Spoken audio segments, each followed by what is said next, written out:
portion of Vayera. The Torah starts off like this: God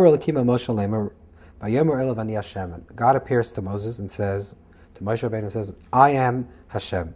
The Eir Avram, Yitzchak, Yaakov. I've shown myself to Isaac, Abraham, Yitzchak, Isaac, and Jacob. V'shmi Hashem lo nidat lehem. The name of Hashem I have not appeared to them with my name. So we talked a little bit about stages of freedom, and we have to really understand that the story of Shmos, which is the story of the Exodus, is not just a collective story that happened thousands of years ago, but it's our story. This is the way we leave our own personal Egypt, our own personal constriction and limitation. There are two types of names of Hashem that are predominant in the Torah. One is called the name Elokim, and one is the name Hashem. The difference between Elokim and Hashem, Elokim is Bereshit bara Elokim. Creator, Bereshit, in the beginning, Elokim creates. Because the definition of creator is a creator of creation, and creation is time and space, and separation of time and space, a past, a present, and a future. That's the creation that occurs through the name Elokim. In the name of Elokim, in the reality of Elokim, there's a very strict hierarchy of things. For example, if a person needs to eat, they have to eat from something that seems to be on a lower level of consciousness than they are. So if you eat a vegetable, the vegetable gives you strength.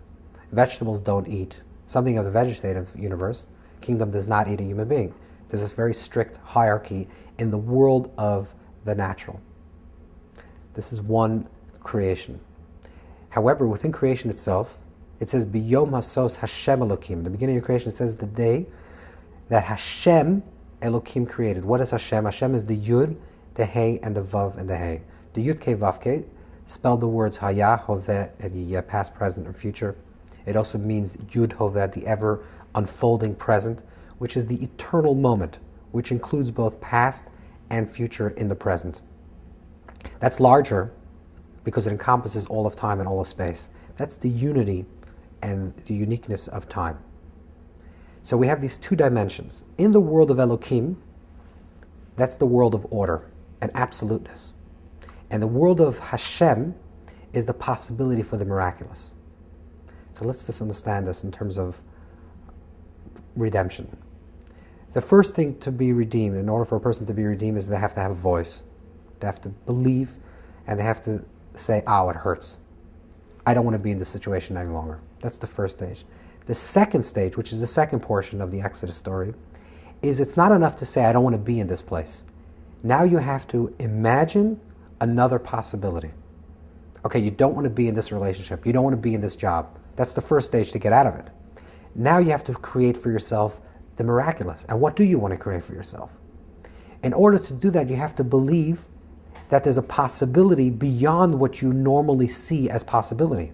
Because in your world, if let's say you're stuck in a certain job, in a certain place, and you say, well, according to my education, according to the situation of my life, this is the only job I can have. That's Elohim reality. That's the law and order reality of creation. But if you really want to break out, first you have to say it hurts, and then you have to say, I believe in the power of Hashem. What's the power of Hashem? The power of Hashem is that within creation there's also the possibility for the miraculous. And this is what Hashem is telling Moshe Rabbeinu. Shmi Hashem lo nedati lehem. I have never yet appeared with the name Hashem. Hashem hasn't yet come up. But when you believe in the power of Hashem, which is the possibility of the miraculous, which is already enfolded within creation, then not only could you break your negative patterns, but you can also create for yourself something that's positive. And it's interesting that the story, the first mitzvah that the people in Israel receive in Egypt is the mitzvah to sanctify the new moon. Because the ancient Egyptians were sun worshippers. They're worshippers of Ra.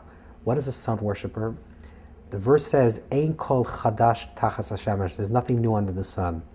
Says the Zohar, there's nothing new under the sun, but there's new under the moon.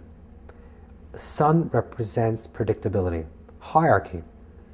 I'm the son of the sun. The Pharaoh says he's the sun god. The children of the Pharaoh are the sons of God. The priests are higher, are at another level. And then there's a tremendous hierarchy in the Egyptian system.